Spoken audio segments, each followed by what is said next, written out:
Thank you very much and appreciate. Thank you.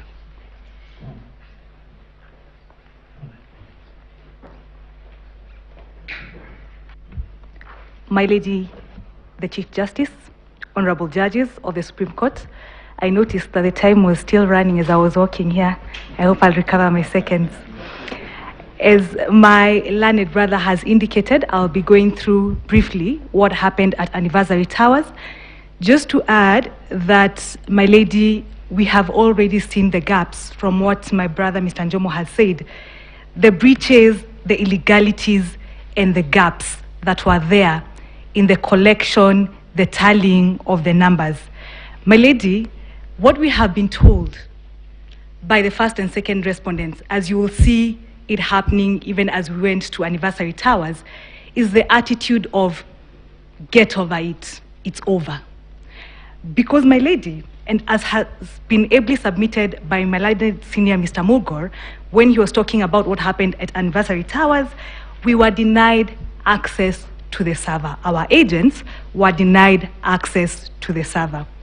My Lady, and honorable members of the court, when you retire, you will see at page 8 of the report, item number 4, that they said the best they could do was to give us a clone image of the server. When we said, let's proceed, or when our agent said, let's proceed, it became clear that to generate a forensic image, there was the requirement for the development of what is called a forensic image hash. My ladies, honorable members of the court, it was then asked for the IEBC because they wanted to give us this clone to generate the hash. What did they say? They said, oh no, the judiciary should generate the hash. Yet, it is the system that they are calling upon us and Kenyans to believe they were in control of. They have no idea how to generate those things, and if they do, they want to take zero responsibility for that job. And that is why, contrary to the requirements of the Constitution, the IEBC abrogated their duty to conduct the IT component of the election and gave it entirely to Smartmatic.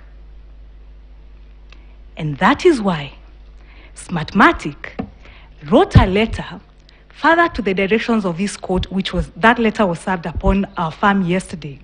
And the letter is dated 31st August. On the right, and this letter should be before this court because it is addressed to the registrar. So I expect Judge, honorable members of this court, that it's before you.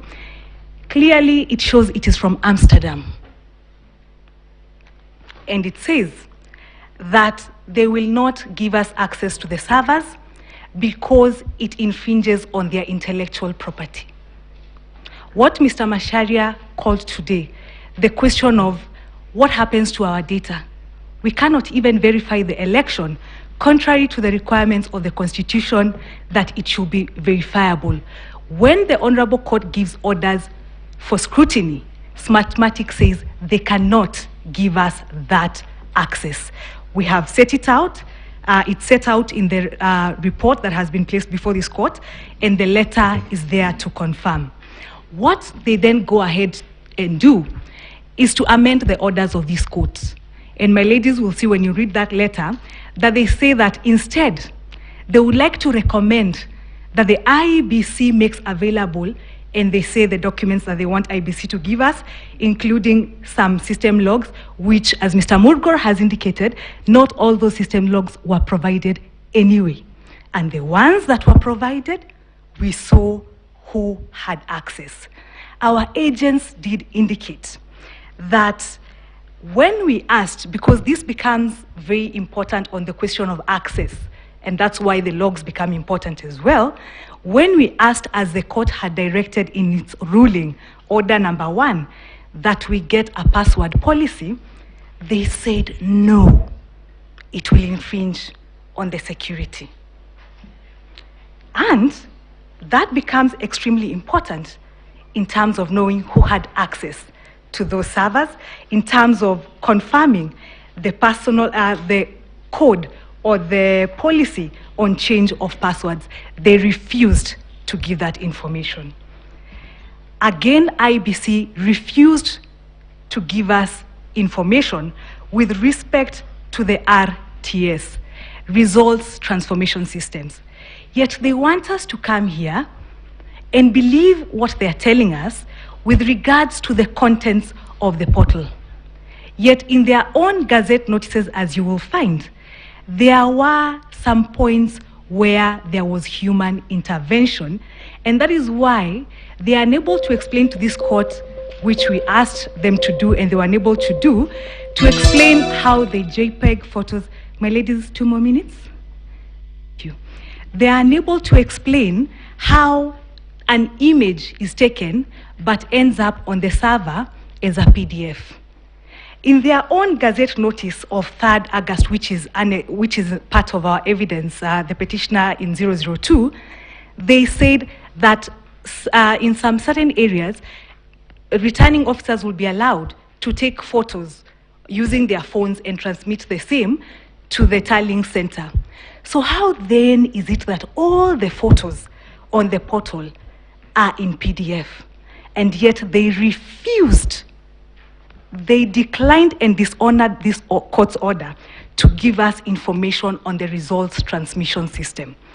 My ladies, my lords, will find when you look at the report that has been submitted, page 11, the judiciary report, that they refused to comply with orders number 1, they refused to comply with orders number 4, they partly complied with order number 3 and number 4. Honorable members of this court, the ICT scrutiny was anchored on those 4 orders. They therefore failed to comply. They refused to open the server.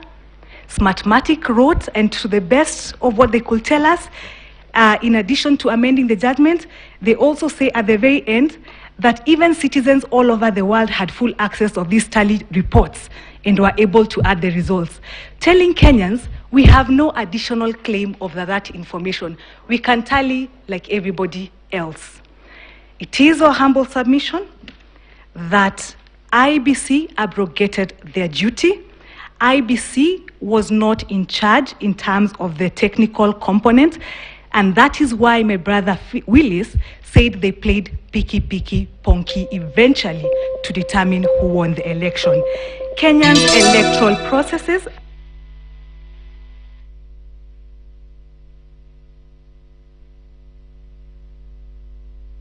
run outside Kenya. We humbly submit that there was non-compliance. We humbly submit IEBC failed the test. Kindly allow